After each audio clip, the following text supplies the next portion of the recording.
Personality of Godhead. What is that?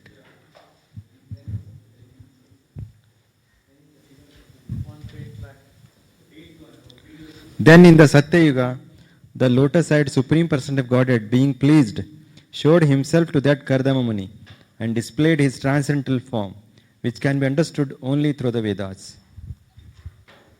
Okay. So then there is this beautiful description of the form of the Lord. So that we will first we finish this purports and then we will go back to the form of the Lord. Okay. Please read the purport. Actually, Vidura was not interested in hearing the history of persons who merely engage in sex life, but he was interested in the progeny of Swambhu Manu because in that dynasty, good devotee kings appeared who protected their subjects very carefully with spiritual knowledge. By hearing the history of their activities, therefore, one becomes more enlightened. So previously, when Vidura asked Maitreya in the beginning of the Vidura Maitreya Samvad, when Vidura asked Maitreya the question, he asked one specific question to him. What was the question he asked? Do you remember? What was Vidura's question to Maitreya? In chapter number 5. Huh? About the descendants of Swambhu Manu? No. In chapter number 5, originally, when the conversation started, this is probably the previous unit. When the conversation started, in the chapter number 5, Vidura asked Maitreya a specific question. What is the question he asked? How to mitigate distress, and he about different avatars.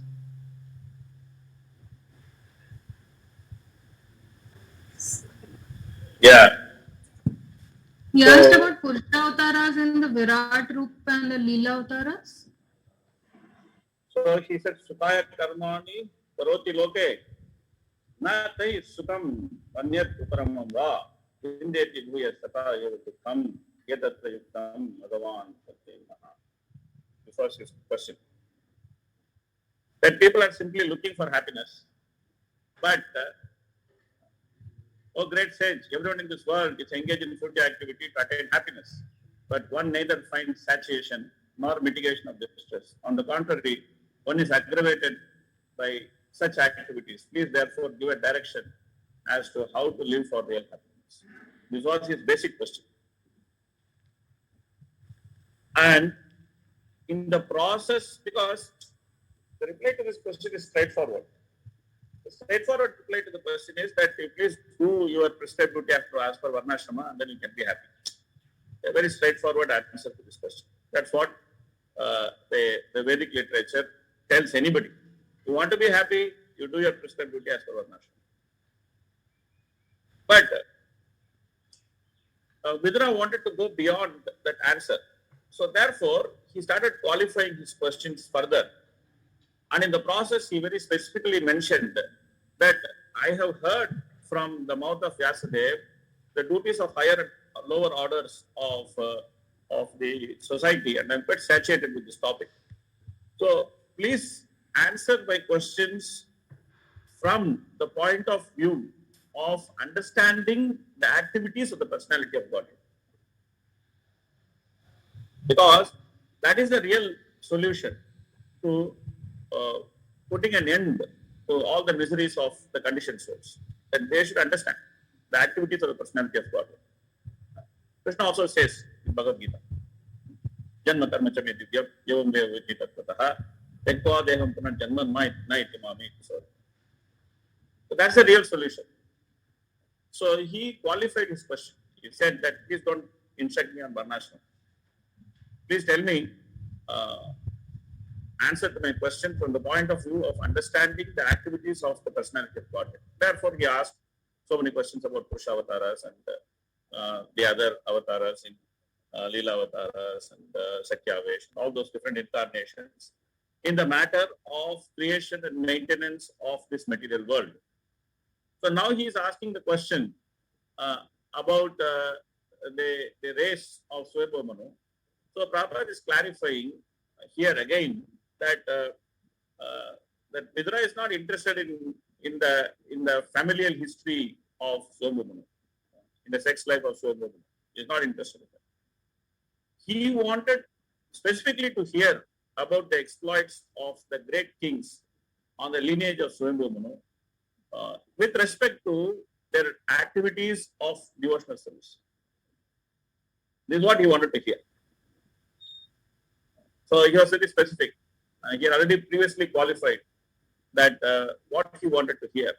So Prabhupada again reminds us that even though the question looks like that he was interested in knowing the genealogy and the activities of all the descendants of Swambhu, that is not true.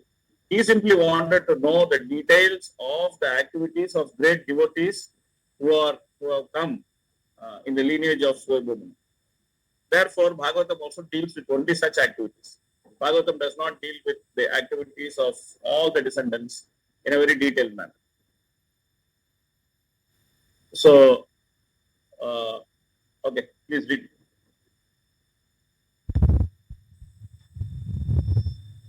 Hare Krishna. Blue. Bhagavatam. Who is reading? Please read. Srimad Bhagavatam. Hare Krishna. Hare.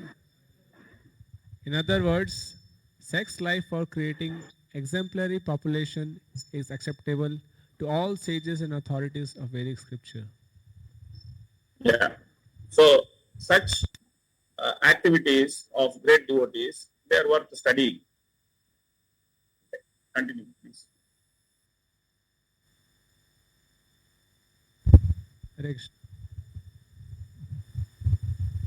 Srimad Bhagavatam is also a history of the great rulers of different parts of the universe.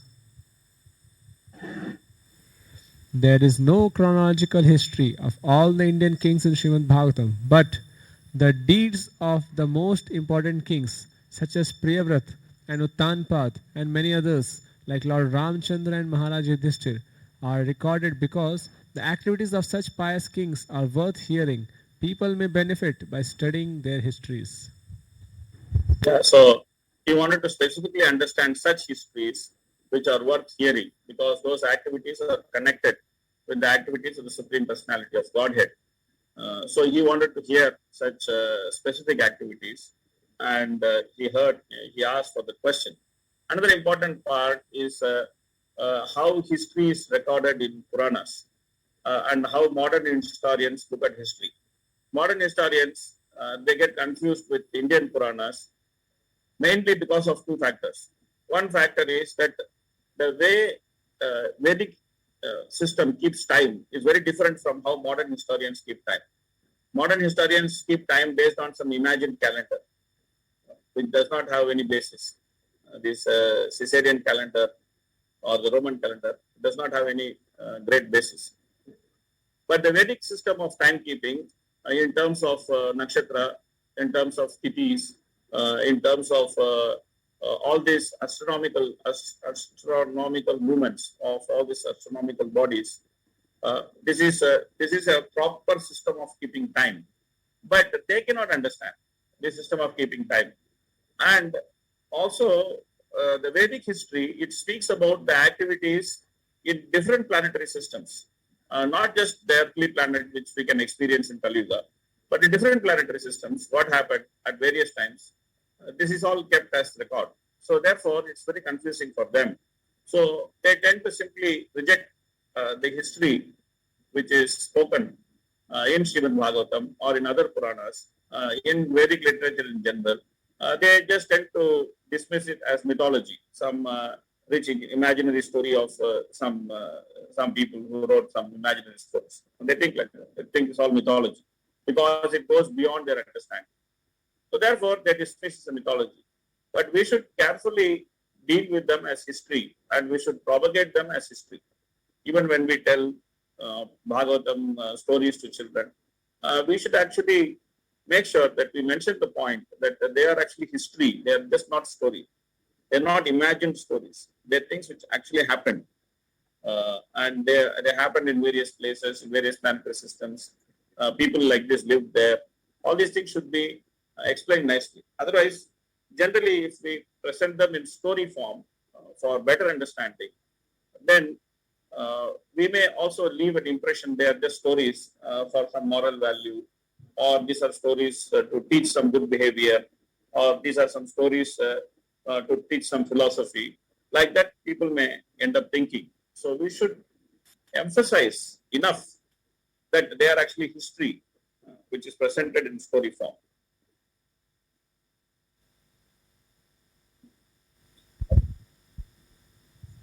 Please, Vic. Here Vidura inquired about Here Vidura inquired about Kardama Muni and his wife Devahuti and about their children.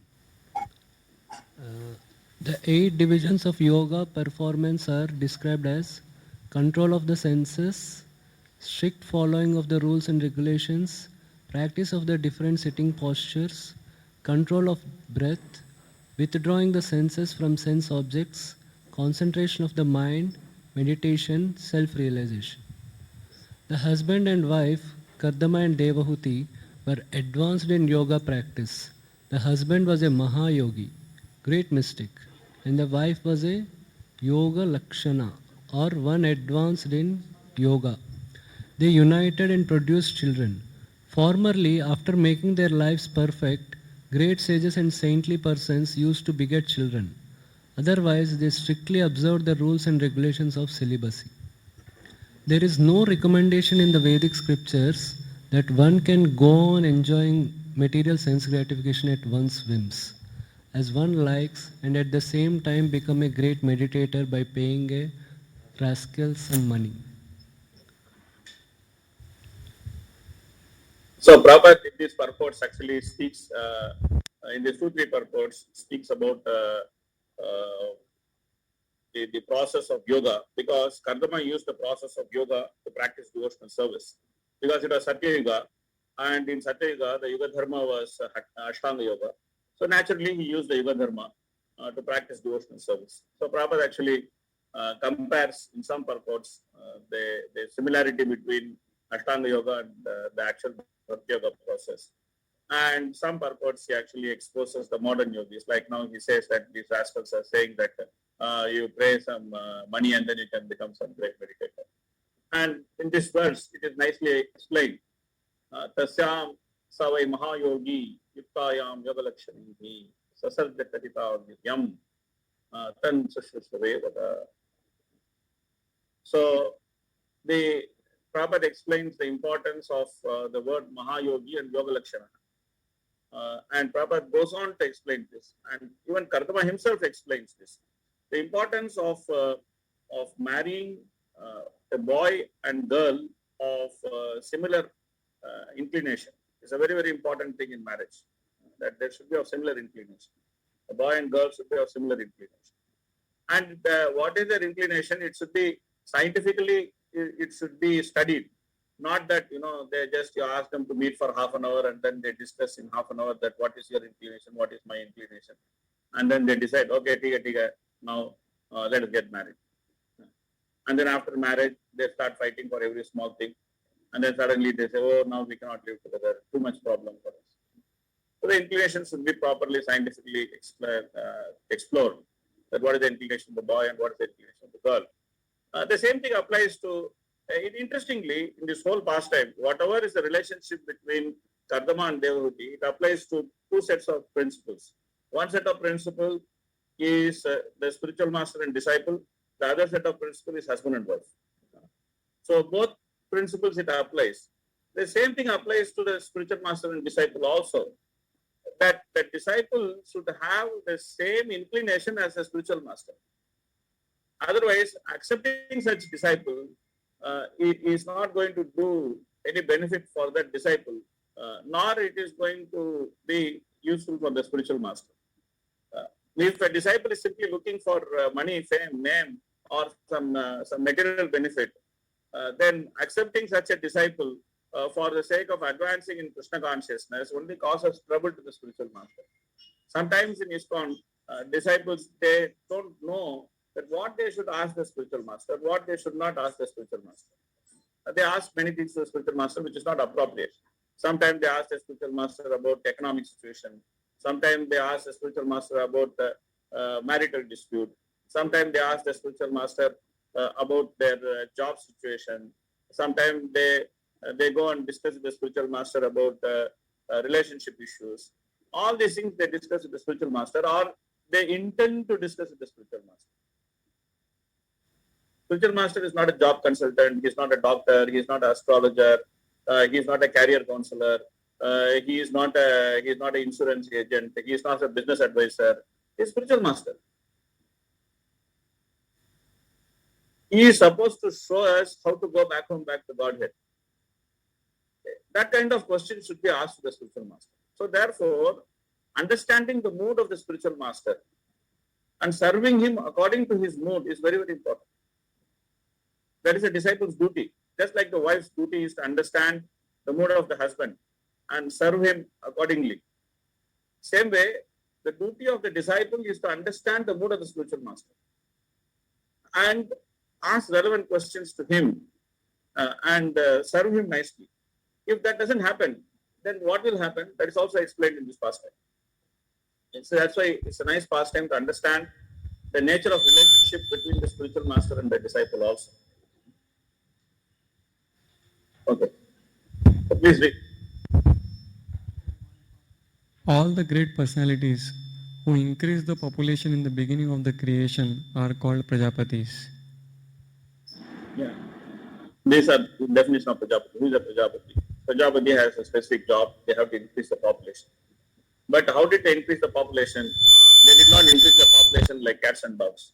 They increased the population, first of all, by going through the meditation and going through the process to please the personality of Godhead, and they received the blessings of the personality of Godhead. Then they engaged in their process of increasing the population so that proper population can spread. So it's very important that even there is a proper way even to engage in sex life. Okay, yes, read. Therefore, yoga practice can be successfully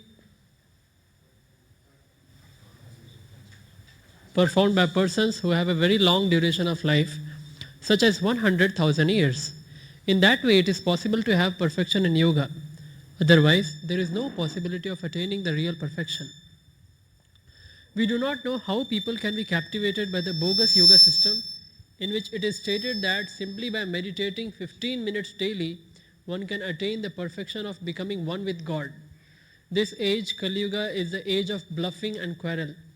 Actually, there is no possibility of attaining yoga perfection by such paltry proposals. The Vedic literature, for emphasis, clearly states 3 times that in this age of Kali, Kalau nasteva, nasteva, nasteva. There is no other alternative than Harer Nama, chanting the holy name of the Lord.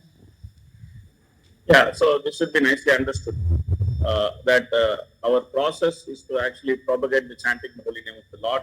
Sometimes we may use popular cultures as a means to propagate this process. That's okay. Now in Kali Yuga, yoga culture is very popular. Everyone wants to call himself a yogi, and everyone wants to do some yoga.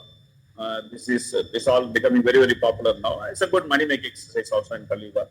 There are many yogis and babas and these people and that people who make good money by teaching yoga and by cheating people. They make very good money because no one understands the real principle of yoga system. In Kali Yuga, yoga is mainly practice for good health. So that is the main purpose of yoga in Kali Yuga. Everyone practices yoga for good health. It has become like a health improving system, yoga system. But the actual purpose of yoga is not to improve good health. And also in Kali Yuga, the most funny thing is that people want to have good health so that they can have better sense gratification. This is the funniest thing, that they practice yoga, they want to have very good health. Why you want to have good health? So that I can have better sense gratification. So therefore, all these famous yogis, if you see, they always have some half-naked woman along with them practicing yoga in order to promote sense gratification side by side. And then to say that, oh, this big yogi, you are like a big yogi, you are sitting in yogasana, and all this yoga centers, they always feature women prominently in order to sell themselves for this yoga business.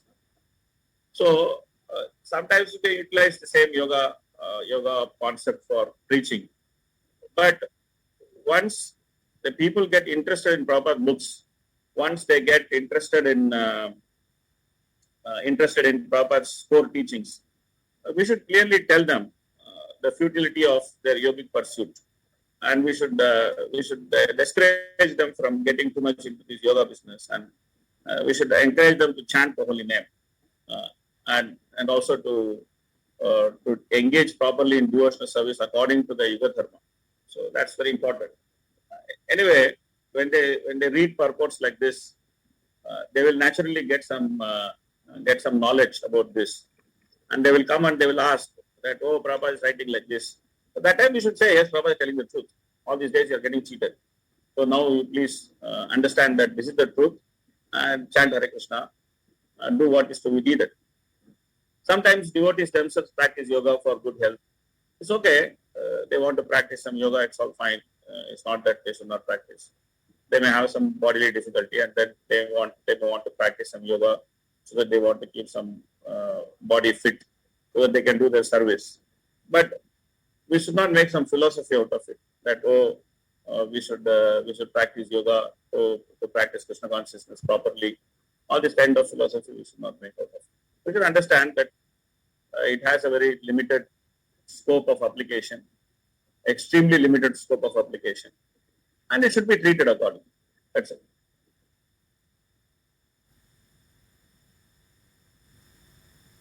Okay, please read. Therefore, whether one practices yoga or speculator and does not research to find God, one's effort must be mixed with the process of devotion. Without devotion, nothing can be perfect. Devotional service or engagement in Krishna consciousness is the direct method, and all other methods, although recommended, are indirect. In this age of Kali, the direct method is especially more fashionable than the indirect because people are short living. The intelligence is poor and they are poverty stricken and embarrassed by so many miserable disturbances. Lord Chaitanya, therefore, has given the greatest boon. In this age, one simply has to chant the holy name of God to attain perfection in spiritual life. After engaging himself for 10,000 years in performing different types of devotional service, Kardam Muni attained the perfection of meditation. But that is not possible in this age of Kali, wherein it is very difficult to live for as much as 100 years. At the present moment, who will be successful in the rigid performance of the many rules and regulations? Moreover, perfection is attained only by those who are surrendered soul. Where there is no mention of the personality of Godhead, where is their surrender? And where there is no meditation upon the personality of Godhead, where is the yoga practice? Unfortunately, people in this age, especially persons who are of a demonic nature, want to be cheated. Thus, the Supreme Personality of Godhead sends great cheater who mislead them in the name of yoga and render their lives useless and doomed. In Bhagavad Gita, it is therefore clearly stated in the 6th chapter, verse 17. 16th chapter, verse 17. That rascal of self-made authority, being puffed up by illegally collected money, perform yoga without following the authoritative books. They are very proud of the money they have plundered from innocent persons who wanted to be cheated. So Prabhupada clearly states that people are these great cheaters who mislead in the name of yoga and render their lives useless and doomed. So Prabhupada makes it very, very clear that the yoga system is not meant for Kali Yuga. Of course, it is very popular. That is true. It is popular. In Kali Yuga, everything which is bogus becomes popular. That is the very nature of Kali Yuga. It is very easy for things which is bogus to become popular in Kali Yuga because promises are made which are false promises. And then people get attracted to these false promises and the marketing strategy. And then they get attracted to various things. So therefore, we should carefully caution people against falling for this cheating spiritualities, and then give them the opportunity to practice Krishna consciousness nicely instead of being diverted to various things.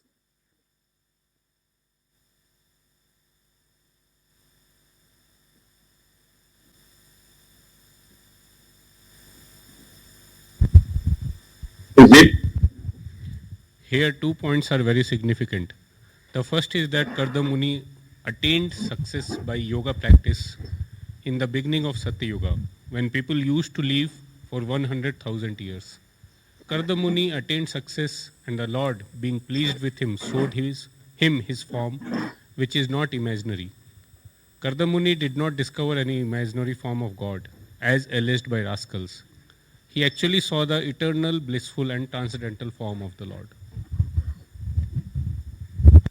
So from now, in the next few shlokas, there is beautiful description of the form of the personality of Godhead. Bhagavatam does this repeatedly. This is a repeated theme which appears in Bhagavatam. Whenever there is opportunity, Bhagavatam actually expresses in great detail the beautiful form of the personality of Godhead. Because Bhagavatam wants to teach us that Krishna has a specific form, and Bhagavatam also wants to teach us this form is very, very beautiful. And Bhagavatam wants us to get attracted to this form. Bhagavatam wants us to get interested in this form. So therefore, we find very minute details of the form of the Lord. Whenever there is this description of the form of the Lord, we find very minute details of the form of the Lord described very nicely. The previous unit, it was said that the great devotees, they actually see the form of the Lord through the years. Through the years, they are able to see because they actually hear the description of the form of the Lord, which is so detailed that the description paints a picture, and then they are able to see that picture through the hearing process. So therefore, whenever there is a description of the form of the Lord, then we should be very interested to know the details of that description. And in this particular description of the form of the Lord, there is two aspects which is very special, which is very different and very special. So as we read, you try to identify what are those aspects which is different and which is special, which is very special in the form of the Lord, which actually appeared in front of Kardam. A very special aspect, two aspects are there. Tatamdarajam artabham sita padmotpala srijam snigdan nilakala prata padtabjam virajombaram.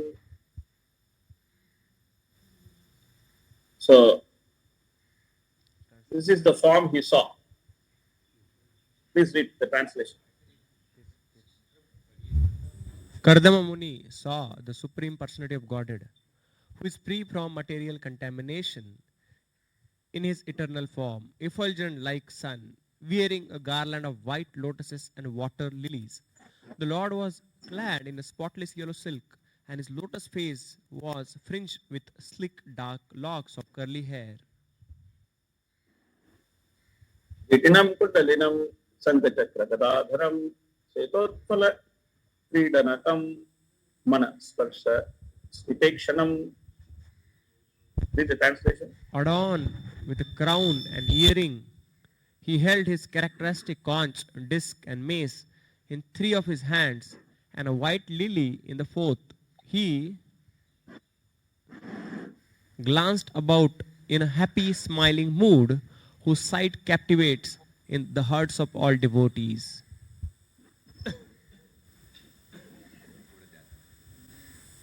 Vinyastcharam bhojam amsadesha Gurutmataha Istvake Avistam Vaksha Sriyam Kaustu Bakandaram.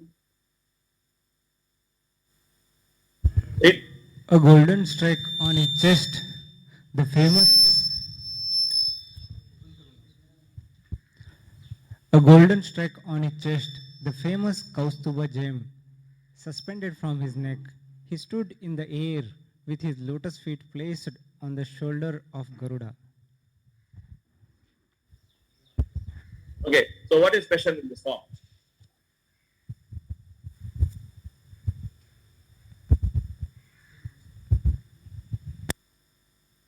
What is special? Please tell me.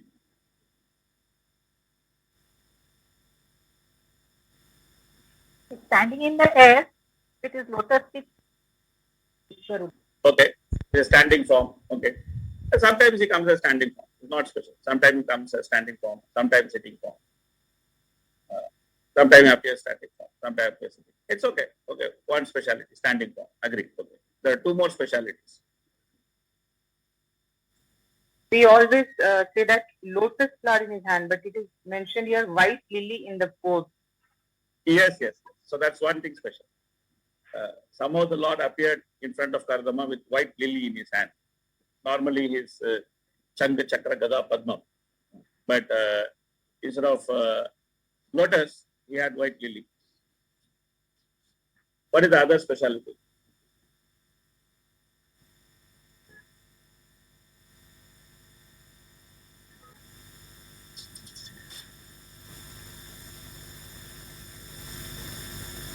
What is the other specialty?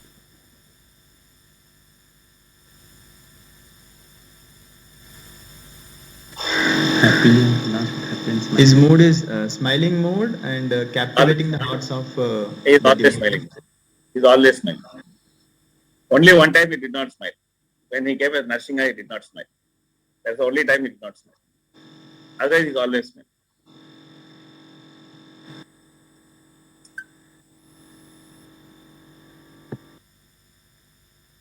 So what is the other thing which is special in this form?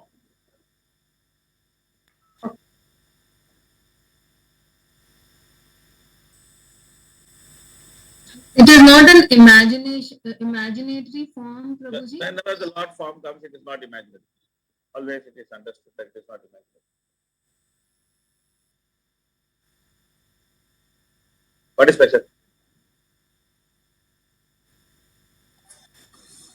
His lotus on the shoulder of Garuda.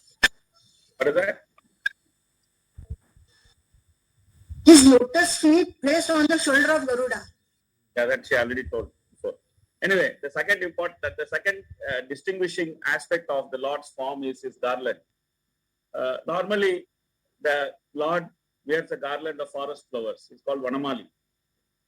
He wears a garland of forest flowers. In the Vishnu Sahasrama also it says Vanamali Gati Shanki Sanki Chakki Chanandaki Sriman Narayana Vishnu Vasudevo Virakshatu. So he always wears a garland of forest flowers. He likes to wear garland of forest flowers with a multicolor. But here the Lord was wearing a garland of white lotuses and white lilies. Wearing white garland. It's very different garland he was wearing. Normally he wears garland of forest flowers. But he was wearing a garland of white lotuses and water lilies. That's the speciality of this form. And then he was also having lily in his hand. So it looks like it was lily season. Like right now in Mayapur, it is lily season. It is raining all over Mayapur. And all the fields are filled with water. At least about 2 feet, 3 feet water is there in all the rice fields in Mayapur. And all these rice fields are filled with lily plants, water lilies. And hundreds of water lilies are blooming all over the place. Like if I just look out of my window, I can see almost a sea of water lilies outside. This looks so beautiful. And especially this, when I was teaching this section yesterday, I was remembering how the Lord is actually also wearing water lilies. And it's nice coincidence that there's a water lily season in Mayapur. And the Lord is also wearing water lilies when he appears in this form. This is the two specialities of the form. So like this, whenever the Lord's form is there, we should actually very scrupulously study the Lord's form. That whenever there is a description of Lord's form, we should not think, okay, अभी तो Lord form का description आ गया है, इसको दौड़ो, टक, we should not go. We should actually take time to understand the descriptions, that what are the descriptions which is given, what is special about the particular description of that particular form, is there some comparison of that form with something which we know. All these things we should study very clearly so that we can get attracted to this form. That is our whole aim of doing devotional service, of doing sadhana bhakti. All this is for what? It is to develop attraction to the form of the Lord, to the personality of Godhead. So when there is the description of the form of the Lord, then that is the time we should put break in study of Bhagavatam. And then we should study that form of the Lord very minutely and try to capture that form as it is explained in Bhagavatam. Okay, so what kind of form appeared before Kardama? Then we should say, okay, this is the form that appeared before Kardama. And what is the speciality of the form? This is the speciality of the form. Okay, how did the Lord appear in front of Dhruva? Okay, then okay, this is the form that appeared in front of Dhruva. What is the speciality of that form? We should be able to say like that. Each and every form, the form of the Lord, we should study very scrutinizingly. And when we study scrutinizingly the form of the Lord, we will see how beautiful the form of the Lord is. And the more scrutinizingly we study the form of the Lord, the more we get attracted to the beauty of the Lord, less will be the attraction to the material beauty. So that is the way to get free from the attraction of the material beauty. To get attracted to the spiritual beautiful form of the Lord is the way to get to get detached from the material beauty. You all know the pastime of Lord Ramanuja and his disciple. I'm sure that you heard many times that how he was attracted to the eyes of his wife, and then Ramanuja showed him eyes of Ranganatha, and then he surrendered to Lord Ramanuja. Okay, let's read purport. What purport is there? How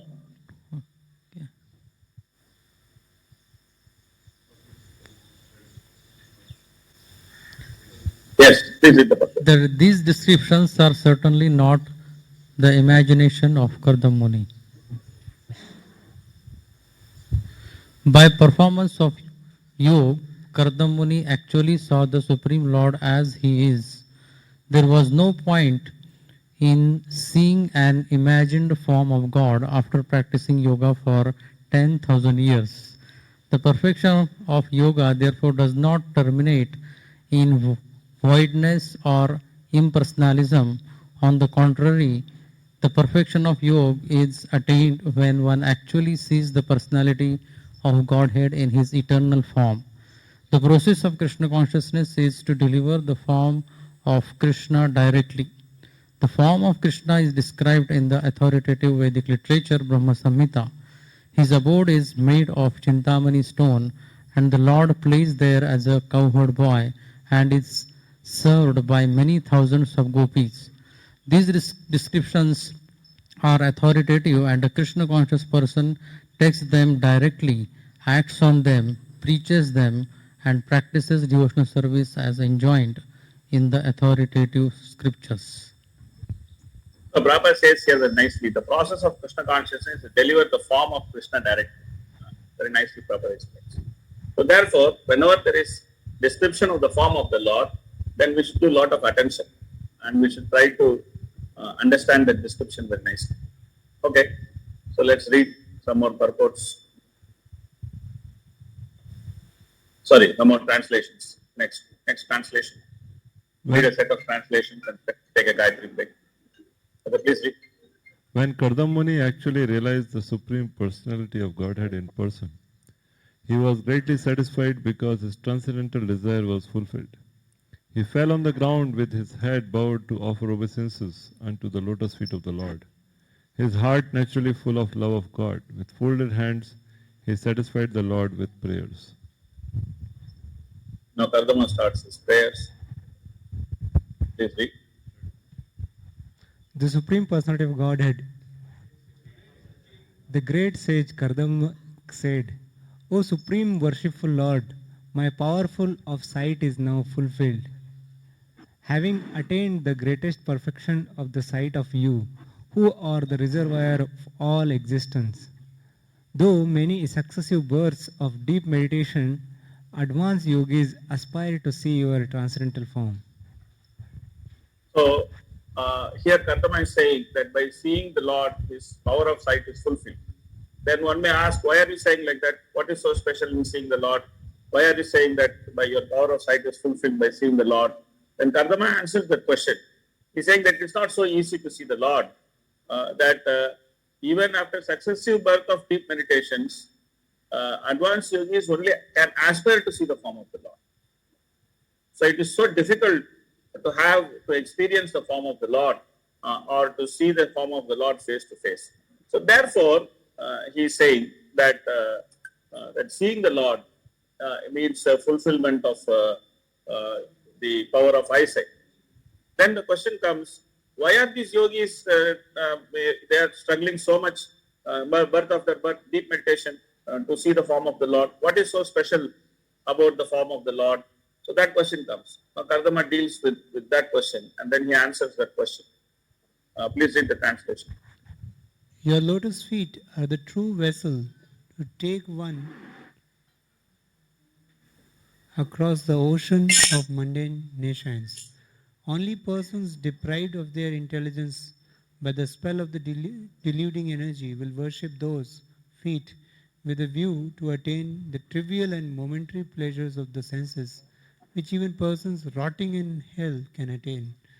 However, O my Lord, you are so kind that you bestow mercy even upon them.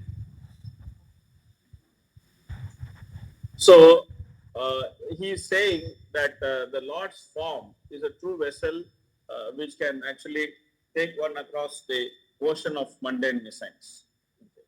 So then the question comes, so that means those who want to cross over the ocean of birth and death, should they only be interested in Lord's form? If someone wants something in this material world, should they not pray to the Lord? Should they go to different demigods and pray? Are they not supposed to pray to the Lord? Then Kardama is answering that question also. He's saying that it may not be so intelligent, but still these persons should only pray to the Lord, because the Lord is so kind that even though their prayer or their request is inferior, the Lord still fulfills their prayer and their request also. So in the process, he is also hinting that he is also going to make such a request. He's going to make such a request.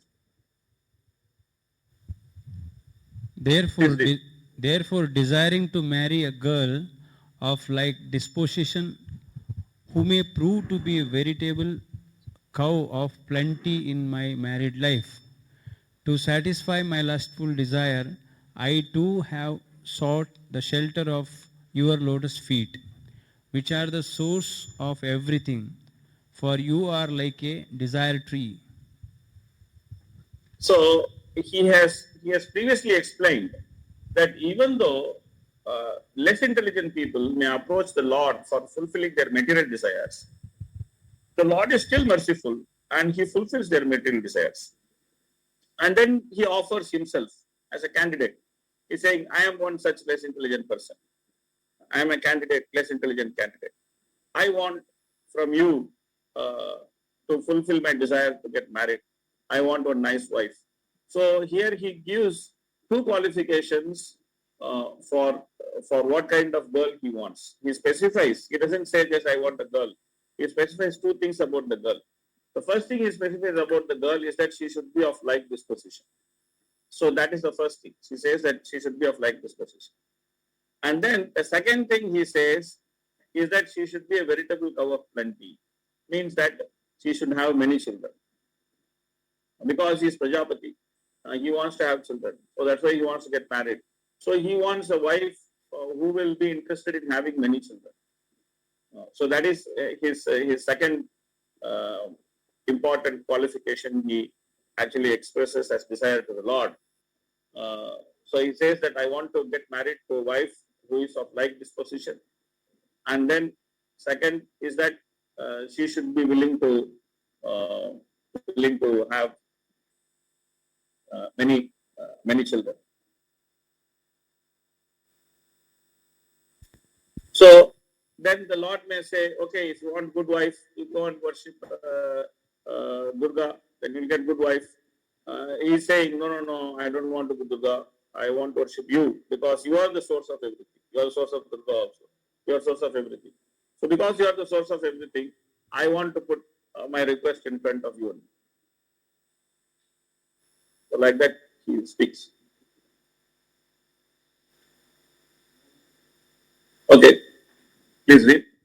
O my Lord, you are the master and leader of all living entities. Under your direction, all conditioned souls, as if bound by rope, are constantly engaged in satisfying their desires. Following them, O embodiment of religion, I also bear oblations to you, who are eternal time.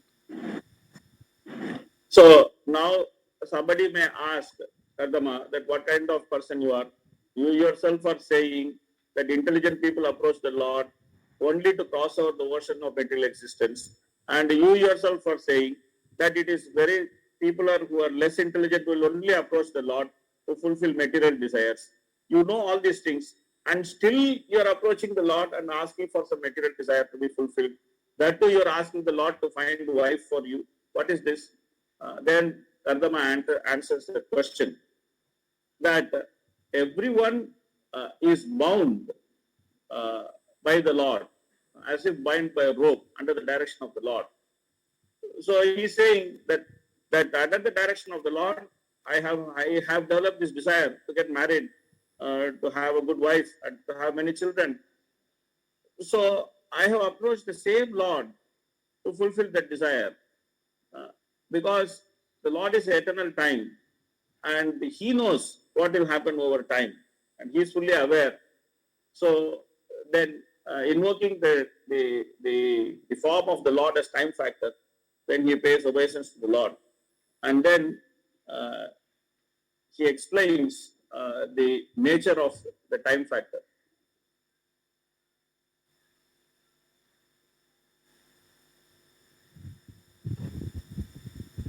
However, persons who have given up stereotyped worldly affairs and beastly followers of these affairs, who have taken shelter of the umbrella of your lotus feet, by drinking the intoxicating nectar of your qualities and activities,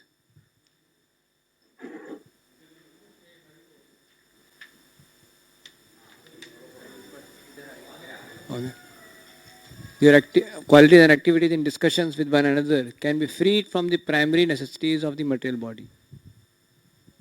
So then the question comes, so that means everyone is bound by material desire. Is there no way to get free from material desire? So he speaks this very wonderful verse. It's a very beautiful verse. He says, Lokamscha lokanagatan pasumscha hitva shita ste charnata patra. The Lord's lotus feet here, it is described as umbrella, atapatra. So where it was described previously like this as umbrella, do you remember? Previously also it was described like umbrella. Who described it like umbrella? Do you remember who described previously? In the first canto, it was described when Krishna was going.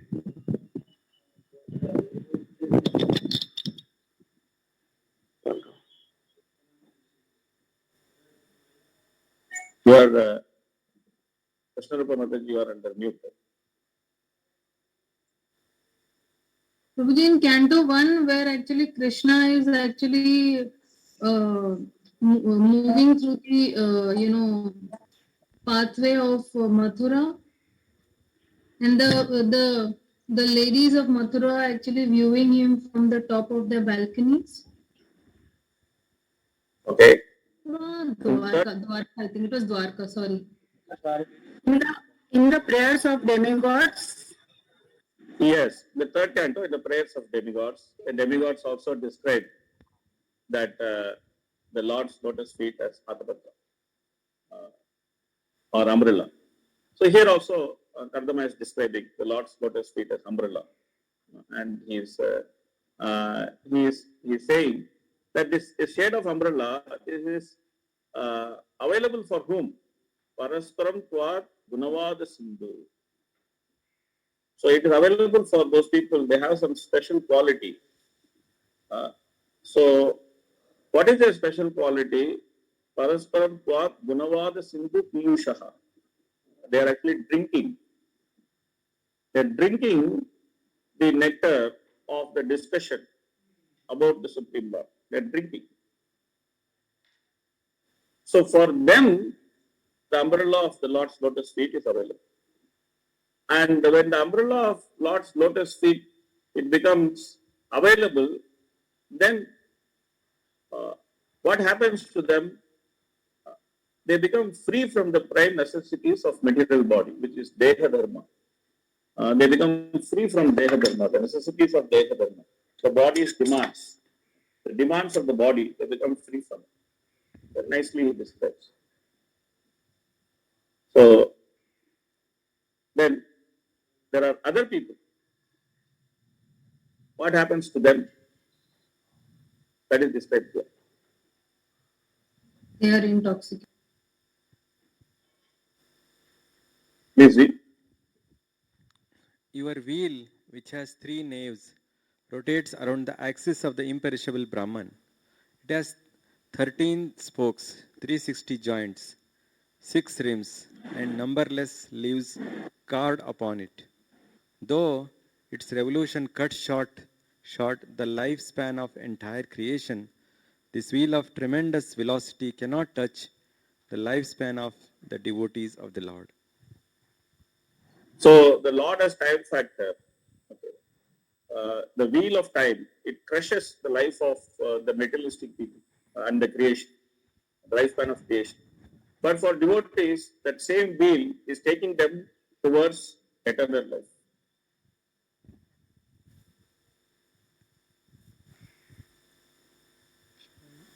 So then he actually glorifies the Lord's creation. Please read. My dear Lord, you alone create the universes. You, O personality of Godhead, desiring to create these universes, you create them, maintain them, and again wind up them up by your own energies, which are under the control of your second energy called Yoga Maya. Just as the spider creates cobweb by its own energy and again winds it up. So people should not think the time factor is independent of the Supreme Law. So therefore, after describing the nature of time factor, he confirms that the activities of time factor in terms of creation, maintenance, and destruction are simply the activities of the Lord himself. And then he offers his prayers. Please read. My dear Lord, although it's not your desire, you manifest this creation of gross and subtle elements just for our sensual satisfaction. Let your causeless mercy be upon us, for you have appeared before us in your eternal form, adorned with the splendid wreath of tulsi leaves. So as he begs for the mercy of the Lord and then offers his prayers. Please read.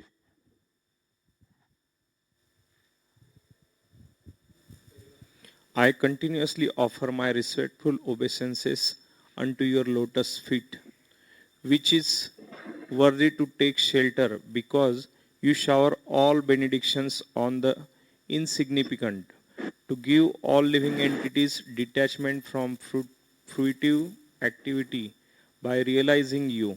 You have expanded these material worlds by your own energy. So this is the purpose of creation. So like this, he actually prayed nicely to the Supreme Lord, and now the Lord is going to reply. So before we read the Lord's reply, we'll take a guided break for 5 minutes. And then by 12:15 we'll come back. We'll read the purports of this section. And then we will go back to the Lord's reply to my prayer. Okay. 12:15 let us be back. Hare Krishna, Hare Krishna, Krishna Krishna, Hare Hare, Hare Ram, Hare Ram, Ram Ram. Hare.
Recording in progress.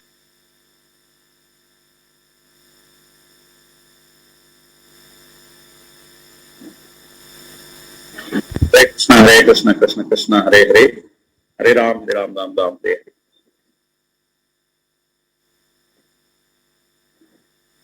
Okay, please read. Who is supposed to read? Hare Krishna. Hare Krishna.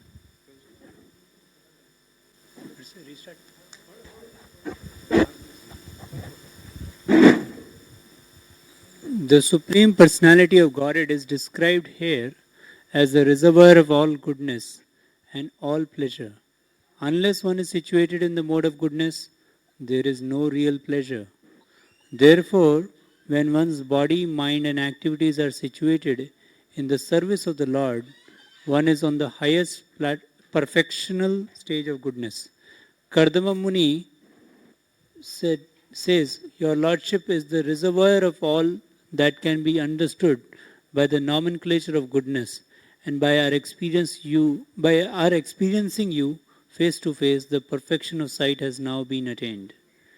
When all the senses engage in relationship with the personality of Godhead, one's perfection is technically called Bhakti Yoga, which entails detaching the senses from material indulgence and attaching them to the service of the Lord.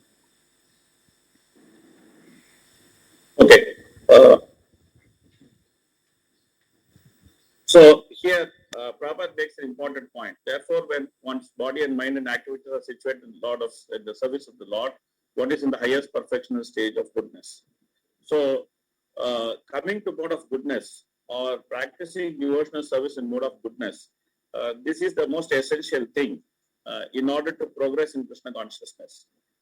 As long as devotional service is practiced in passion and ignorance, then one cannot make any substantial progress in Krishna consciousness. This is a very important thing we need to understand. In the preface to the Nectar of Instruction, Prabhupada makes this point very, very clear. Prabhupada says in the spiritual life, we should first of all come to the platform of Sattva-guna. And then he says, then how to make further progress will be revealed. Many times devotees think that it is all right to be in Rajoguna or it's all right to be in Tamoguna. Because in the material world, the motivation to perform an activity, it comes from Rajoguna. Rajoguna is the motivation to perform some activity in the material world. And when devotees take to Krishna consciousness, because the Rajoguna is so glorified in the material world, we often hear that we should be passionate about things, or we should have a passion to achieve, and passion should drive. This kind of things we hear in the material world often, as sometimes the motivational speakers, the so-called motivational speakers of the material world, they speak so much about passion. And the experience of the material world is also that in order to achieve something, you require passion. So the general tendency is to bring passion into the practice of Krishna consciousness also. In the beginning, it is all right because at least we are becoming Krishna conscious. But we should understand that our Krishna conscious activities, it should not be driven by passion. It should not be driven by passion. At the least, it should be driven by mode of goodness. It should be driven by a sense of duty. It should be driven by the need for self-purification. These are all symptoms of practice of devotional service and mode of goodness. Of course, after this section, you are going to read Kapila Siksha. In Kapila Siksha, there is an elaborate description of practice of devotional service in three modes. There is devotional service in mode of ignorance, which has three characteristics. There is devotional service in mode of passion, which has three characteristics. And there is devotional service in mode of goodness, which has three characteristics. So then there is elaborate description of these things, which you will study eventually. In the next units, you will study this. Okay. But what we should understand is that the whole study of devotional service in the practice of three modes, it actually explains to us very clearly that one should not try to practice devotion in mode of ignorance and mode of passion. One should raise to the mode of goodness in the practice of devotional service. Unless one raises to the mode of goodness in the practice of devotional service, it is very difficult to progress in Krishna consciousness. That is why, and the natural tendency or the natural effect of sincerely practicing sadhana bhakti is that we are risen to mode of goodness. That's the natural effect of chanting the holy name, sincerely trying to avoid offenses, sincerely trying to chant the holy name. Cheto Darpanamarjanam, Bhavamaha Davagni Nirvapanam. The 7 types of opulences of the holy name, which is described in Canto, first chapter, first sloka of Shashtakam, clearly tells us that that the very nature of chanting, when it is sincerely done, it removes or it frees the jiva from the lower modes. This was also described previously in Bhagavatam. Tata rajastamo bhava kamalobhadasya ye chetayate ranavidham stitam sattve prasidhati. So this was described before in the when the process of the description of advancement in bhakti, when it was described starting from Sunnatam Swakata Krishna, in the series of shlokas, it was described that the very practice of bhakti in a sincere form, it frees the jiva from lower modes. But sometimes I have found that devotees, they think that being in passion is all right. And they think that being in passion is what drives them.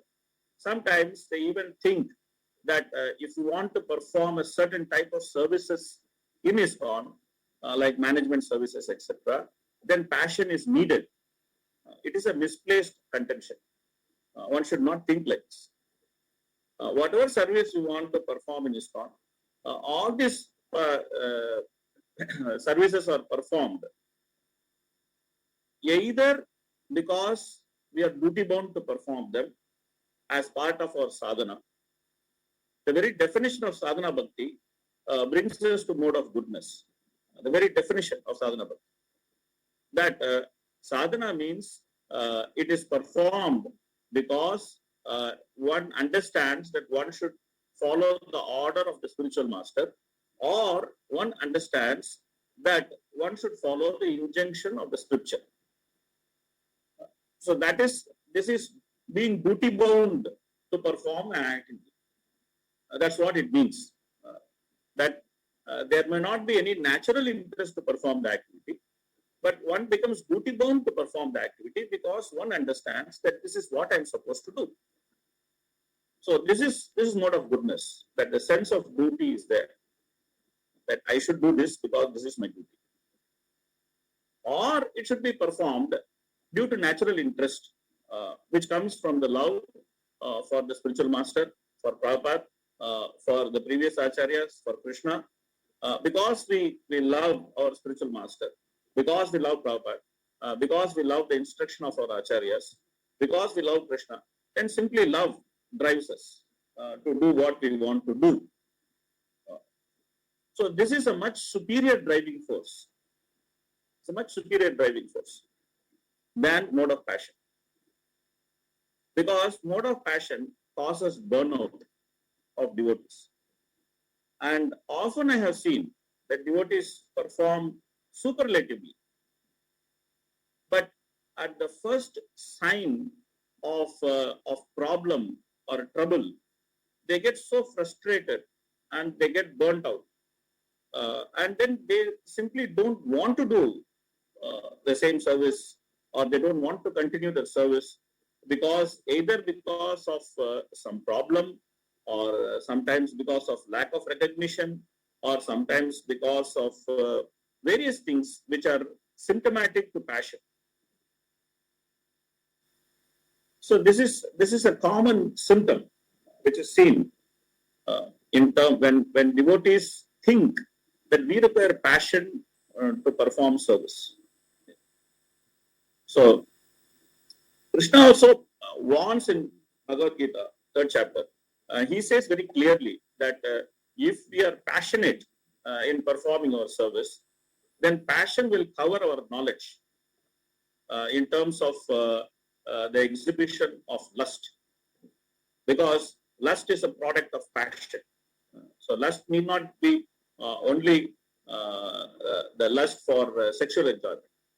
Lust is a very subtle thing, and it can come out in various forms. It can take various forms. Lust can take various forms. So therefore, here Prabhupada actually explains that once body, mind, and words, which is situated in the service of the Lord, is the mode of goodness.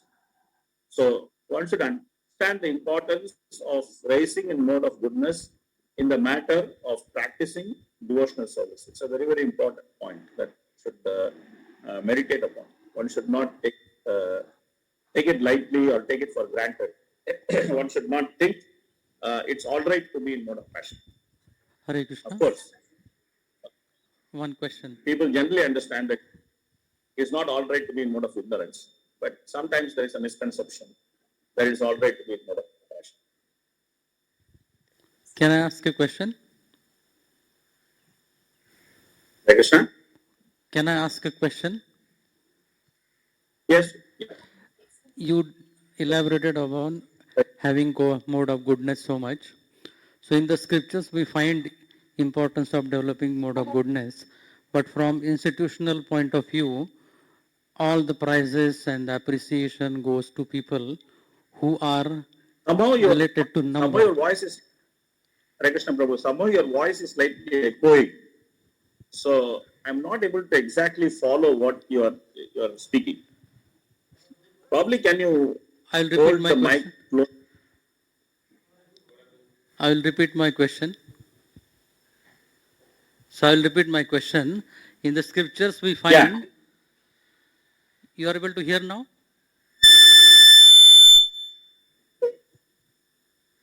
I need to concentrate. Okay, let me see. Please repeat. You are able to hear now?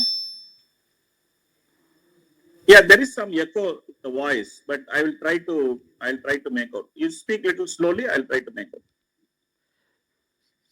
So in the scriptures, repeatedly mode of goodness is stressed and we should develop it. It is mentioned. But from institutional point of view, all the appreciation and praise is given based on number. How many books you have distributed, how many people you have brought, how much money you have brought. So it is mode of passion work, and that is appreciated. Nowhere in our institution, mode of goodness, those who are developing, that appreciation is not there. So what is your comment about this? So first of all, to look for appreciation itself is mode of passion. So that's the first thing. Okay, that we think that we need to be appreciated in order to perform. This itself is mode of passion. We should try to come out of that mentality. In the beginning, this is good. In the beginning, appreciation is good. In the beginning, recognition is good. These things are good in the beginning because one needs this appreciation and recognition in the beginning so that they can be motivated. They can remain motivated because they are coming directly from their material experience. In material experience, puja labha pratishtha is what one drives one. Okay, you get some appreciation, which is pratishtha. You get some puja, which is respect. You get some labha, which is facility. So these things is what drives the material motivation. But in the spiritual life, puja labha pratishtha is explained as a weed which actually grows due to the performance of bhakti. So therefore, it is important that one should look beyond, one should look at a service beyond these customary or peripheral recognitions which are there for the neophytes. That is meant for neophytes. that they need this, so therefore it is given. Like there's a big donor, and he thinks that, okay, if I donate, then my name should be announced prominently, and then that motivates him to donate more. So when he donates more, or when he engages in more service, then the purpose or the engagement of that service actually is meant to purify him of those mentalities. And then eventually he is meant to give up this mentality of looking for this recognition as a big donor who gets the biggest garland during the festival, or who comes up during this on the stage and then receives some big prize during the festival. These things. Sometimes devotees also who are quite mature may also do it, because it actually helps everyone to understand, okay, here is one person who is donating. So they just, as a matter of duty, they simply accept these kind of things, because such propaganda is good for others who are in mode of passion, in order to engage themselves in devotional service. Otherwise, one should be sufficiently self-motivated to practice devotional service simply out of their own interest to purify their existence. Purification of existence is spoken in the 16th chapter Bhagavad Gita. Krishna speaks about purification of existence as an important thing. So one should be sufficiently self-motivated in these things when he studies the scripture, and when he understands beyond the point, when he understands that these things are just external, this recognition or these numbers or these things are just external. When he understands this, then he becomes fixed in the practice of Krishna consciousness, and does not look for these things. That's one aspect. The second aspect is that being in mode of goodness does not mean that you don't work to distribute many books, or you don't work to do whatever you said. You said few things, to bring a lot of money, or you don't work to I don't know, the 2-3 things you said. It doesn't mean that you don't do all those things. Being in mode of goodness means that doing these things as a matter of duty, not because you will get the best book distributor award or whatever. Your intention is not to get the award. If you get the award, it is just eventual, or it is just incidental. But the presence of the award is not your motivation to distribute book. Even in the absence of the award, you will give your 100% to distribute the book. Even in the absence of a recognition as the biggest donor collector or whatever it is, you will still bring crores of money to the project simply because you want to do it. You want to do it for Prabhupada. You want to do it for Krishna. You want to do it for your spiritual master. You want to do it for your Shiksha Guru. You want to please Vaishnavas. You want to serve. You understand that it's your privilege, that you have been given the privilege of serving the movement. It's something which we should deeply meditate upon to develop such mentality. I have spent a lot of time in management in Mayapur. I have spent almost like 9 years in management in Mayapur, and out of which I was part of the top management of Mayapur for about 6 years in 2 different managements. I saw management changing once, and I was part of another management, and now there's a third management change, and by Krishna's arrangement, I'm not part of that management. But I did spend a substantial amount of time in top management in Mayapur. And one of the things which I prominently observe is the havoc which can be caused by managers being in mode of passion. It's a kind of danger which the society faces, because by nature we are a transcendental society. We are meant to practice transcendence. Prabhupada says that at least we should raise ourselves to the level of Madhyamadikari. In Nectar of Instruction, Prabhupada mentions this.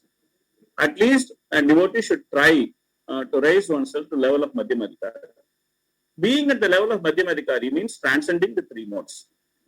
Being at the level of Kanishtadikari means being in mode of goodness. So therefore, we should carefully think about these things, and we should not think that unless I am in passion, I cannot perform. So there are two parts to your answer. To summarize, one part of the answer is that we ourselves should not become victim of puja labha pratishtha. That we start thinking that, oh, just because I am not getting recognition, I am not able to perform. We should not have that mood. We should simply perform because it is our duty. This is the minimum thing. Or better than that is that we should perform because we love to do this service for our spiritual master, for Krishna, for Vaishnavas, for Prabhupada. We simply do this service out of love. That is a much better position. But at least we should do our services out of duty. This is the first part of the answer. The second part of the answer is that being in mode of goodness does not mean that you will not work hard to get the numbers or to get a lot of money or to get whatever which is needed. Being in mode of goodness means doing the needful. If we have to push the number of books, that's what we need to do. That's our duty. We don't require a best book distributor award to do it. As a matter of duty, we can stand on the streets for 12 hours, 16 hours, whatever it is needed to just do it. Because that's for my purification. I understand that every book I give out actually is an agent of my purification. It purifies me. It is good for me. Forget about getting some recognition or spreading the movement. All those things. Those things are anyway happening. But the primary point is when I give out a book, that's purifying me. That's purifying me. Prabhupada called it a Sankirtan, Chetodarpana Marjanam. It happens when you give out every book, it causes some purification. So that we have to look from that perspective, from that mood, from that angle. We should try to look at services. We should not equate Sattva-guna to loss of performance and Rajoguna to hyper performance. We should not equate that. In fact, one who is in Sattva-guna is able to steadily perform at a high level because he doesn't get disturbed when there is a problem. A Rajoguna person, the moment you stop recognition, he just gets deflated. Or you give him some nice sauce or firing when he does a mistake, he just gets deflated. He always needs to be treated with political correctness. But a Sattva-guna person does not need all those things. He can just face reality as it is. If he does a mistake, if you tell him, Prabhuji, I have done a mistake, then he will be very happy to accept it. Yes, this is my mistake. I have done it, and it has been pointed out for my own good. He can accept it. We should try to come to that platform. That's what I would say.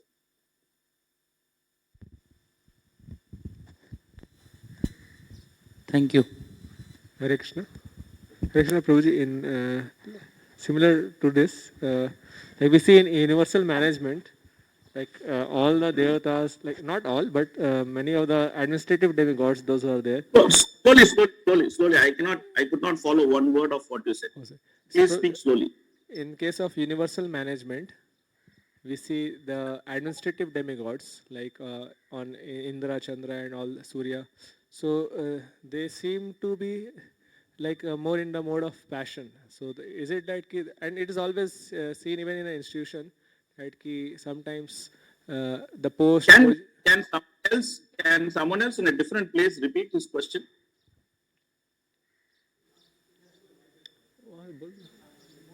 Or can you come in the front seat and sit and speak? Because that seems to somehow work better.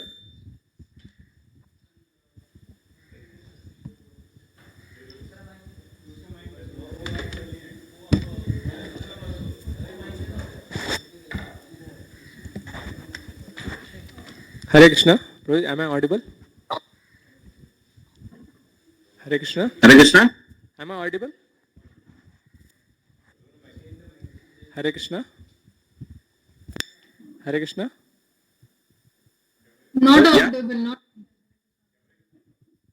आवाज important है ना. Hare Krishna. Am I audible? Where is he?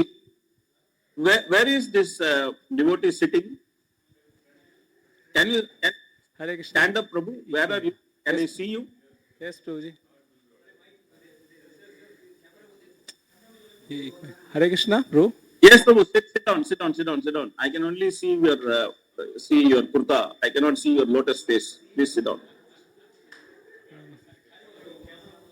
Hare Krishna. Am I audible, Prabhu, now? Yeah, now it's better. Okay, speak. Prabhu, so I was asking that in case of universal management, we also see that the administrative demigods. So they seem to be, by their activities, it seems that they are in the mode of passion. Yeah, the administrative demigods seem to be in mode of passion. Is what you're saying. Yeah. Okay. So similarly, and they have been given the post of like the universal managers, and it is also seen in an institution also that sometimes the posts are given to those who are in the mode of like they are wanting for posts and positions also. Sometimes it is seen. So you are saying administrative demigods are in the mode of passion. Similarly, people in the mode of passion are also given positions in the institution. This is what you're saying. Yeah, sometimes it is seen in that way also, and because they are the go getters. They get the things done and moving. So is it not that like? They are. Yeah, they did. So it is understood.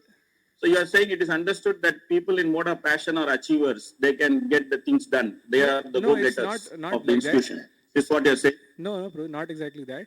They get the things done, and because always the goodness is a higher platform, there will always be lesser people in that level, and on the other side the things have to be done, get things done. So then generally it is seen that those in the mode of passion they take up these things.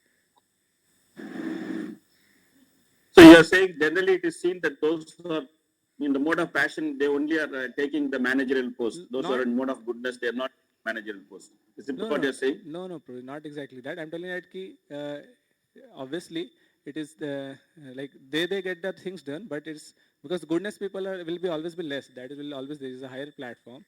So majorly this will be the thing always is being seen. Oh, okay.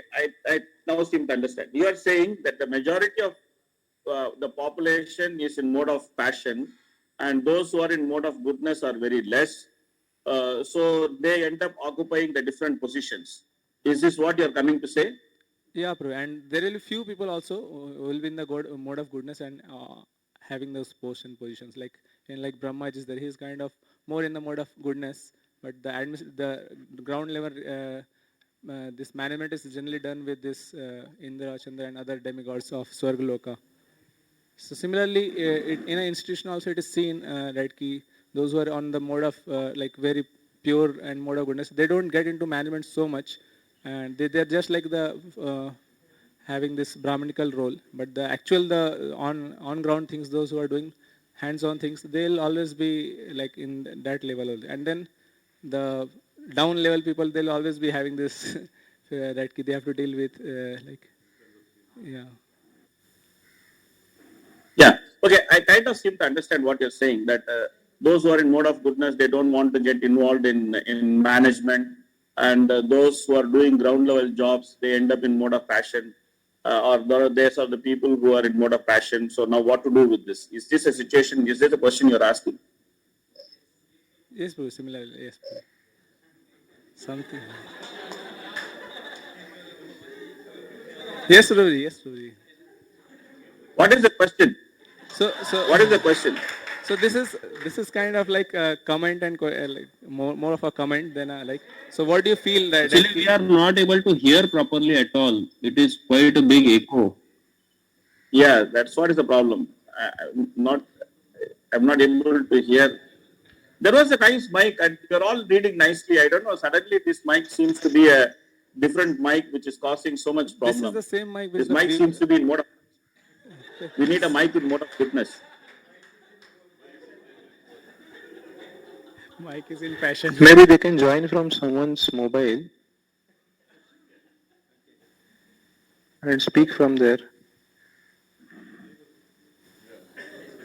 Hare Krishna. But there, Bro, you already got just the. some You before already it was got. all right. Because we were able to hear all the purports they were reading. I don't know. Suddenly, what were we using a different mobile before? Before you're using a different mic or what?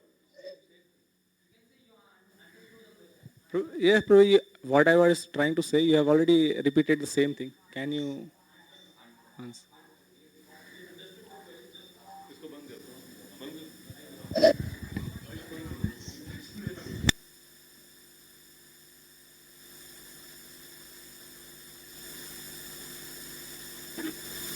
Hare Krishna.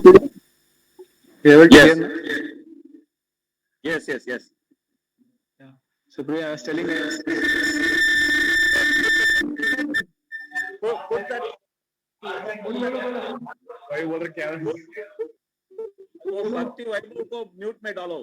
भक्ति वैभव को mute.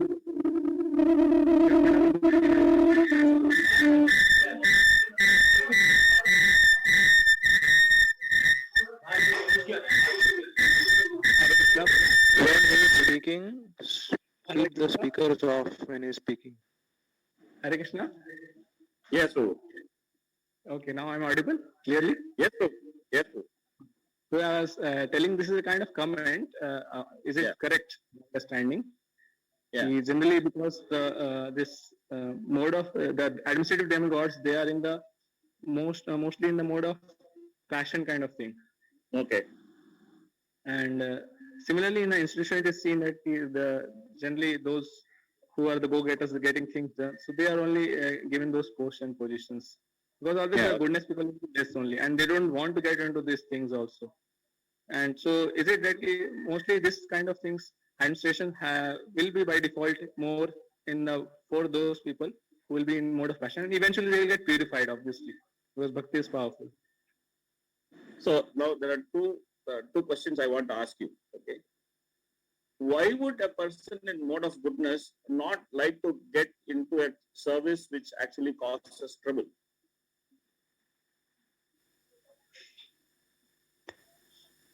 Because probably those who are in goodness, anyone doesn't want to take up so much of anxiety and trouble, because like once there was a meeting going on, and if a person thinks that I am in mode of goodness, I don't want to take anxiety, that means he is not in mode of goodness.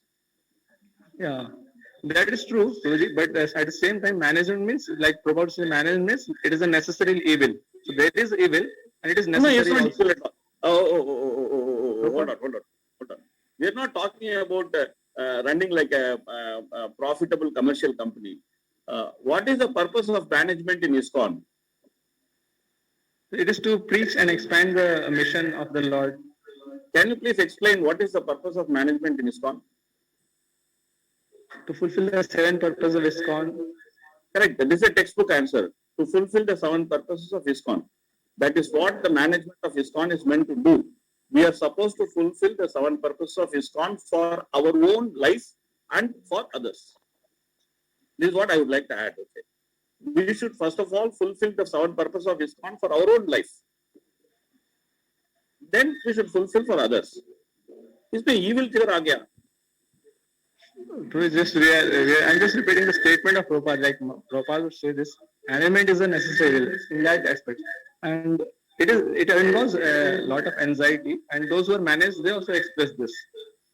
That is why they. Over a period of time, I am not saying that there is no anxiety. I am saying that why would a person in mode of goodness not take that anxiety? The very nature of mode of goodness, especially in a spiritual organization, means that he should be ready to take that anxiety as a matter of self-purification or as a matter of duty. Yes, Prabhuji. So that is where I want to start. That's where I want to start. That it is a wrong conception that people who are in mode of goodness should not be in management. The right conception is that management should be done by people who are in mode of goodness. Because when management is done by people who are in mode of goodness, that's how a Brahmanical society will run. Now you are saying practically there are people who are in mode of passion, they are doing management. Yes, I agree that practically there are many people in mode of passion. They all want to get engaged and they get engaged in Krishna consciousness. But the clear purpose of engaging them should be to raise them to mode of goodness. That should be the clear purpose of engaging them. The clear purpose of engaging a serious devotee who wants to progress in Krishna consciousness but stuck in mode of passion is to engage him in such a way that he gets trained in mode of goodness. That's why I'm saying managers should be in mode of goodness. Then they will train those who are under them, who are in mode of passion, who want to serve the Lord. Then they will also raise them to mode of goodness. See, the problem, the thing is that the management is there in the material world. The management is there in the spiritual world also. Okay. Yes. The only problem is that in the material world, management has to be visible. In the spiritual world, management is invisible. In material world, to manage, we need big titles like, director, like manager, like general manager, like this manager, that manager, all these things.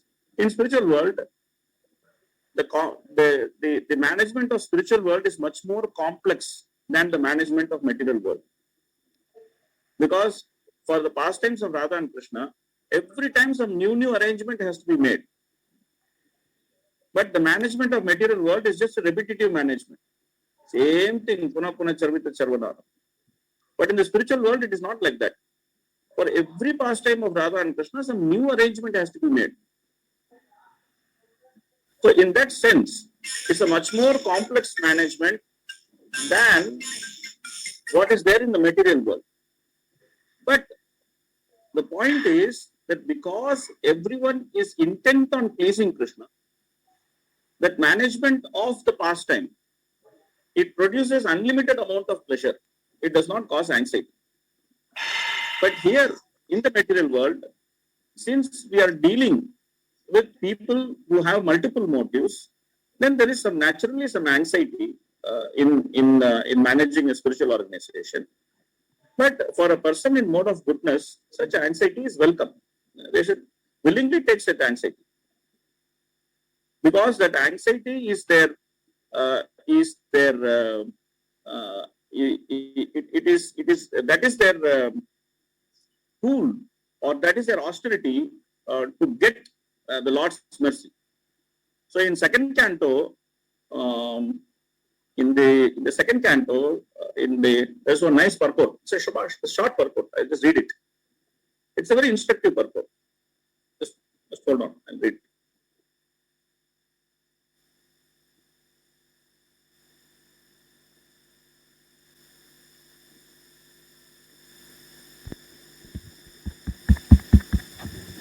Hare Krishna.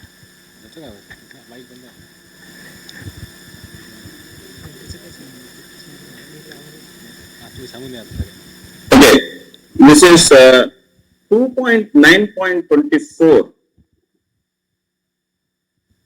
The purport is like this. In executing penance, one must be determined to return home, back to Godhead, and one must decide to undergo all types of tribulations for that end. Even in material prosperity, name and fame, one has to undergo severe types of penance. Otherwise, no one can become an important figure in the material world. Why then are there severe type of penances for perfection of devotional service? An easygoing life and attainment of perfection in transcendental realization cannot go together. The Lord is more clever than any living entity. Therefore, he wants to see how painstaking the devotee is in devotional service. The order is received from the Lord either directly or through the bona fide spiritual master. And to execute the order, however painstaking, is the severe type of penance. One who follows this principle rigidly is sure to achieve success in attaining the Lord's mercy. So this is the purport which Prabhupada writes. So Prabhupada makes a very interesting point here. point what Prabhupada makes in this purport is that Prabhupada says that an easygoing life and attainment of perfection in transcendental realization cannot go together. This is a given fact.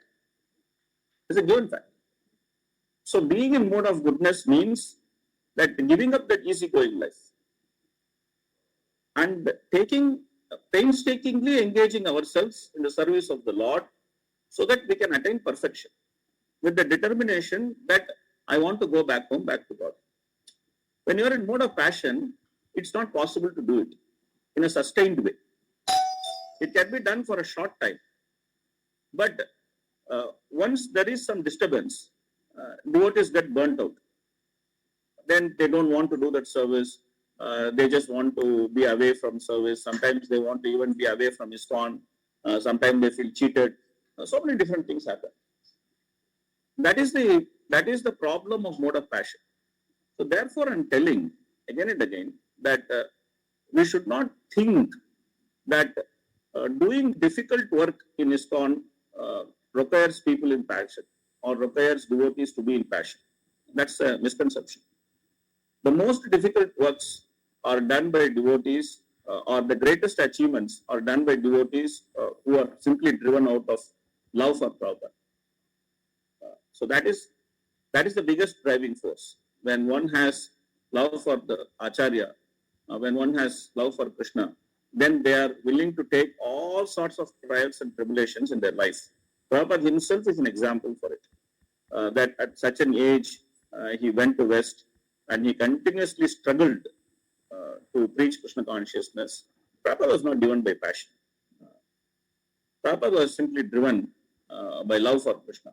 And Prabhupada expressed it in his song, Marka in Bhagavata Dharma. He said, make me dance, make me dance, make me dance. That he was willing to dance according to Krishna's tunes. So that is the highest level. But of course, that level is what we are aspiring to achieve. In order to go to that level, we should raise ourselves to mode of goodness in all services, including management. This is the purpose of ISKCON. ISKCON is meant to make brahmanas. So we should not think, oh, we need people in mode of passion to do such services. We may engage people in mode of passion to do certain services, but the purpose of engagement is not to see the mode of passion as a qualification for doing that service. The purpose of engagement is simply to bring them out of that mode of passion. That's the difference between what you are saying and what I'm saying. Does it make sense? Yes, Prabhu. Thank you, Prabhu. Hare Krishna, Hare Krishna. We'll move forward. Oh, it's already 1 o'clock. Hare Krishna. Okay, no problem. Hare Krishna, Hare Krishna. Hare Krishna, Hare Krishna, Krishna Krishna, Hare Hare. Hare Ram, Hare Ram, Ram Ram, Hare Hare. Okay. So there are 2 points which are there in the chat box, which I will address tomorrow.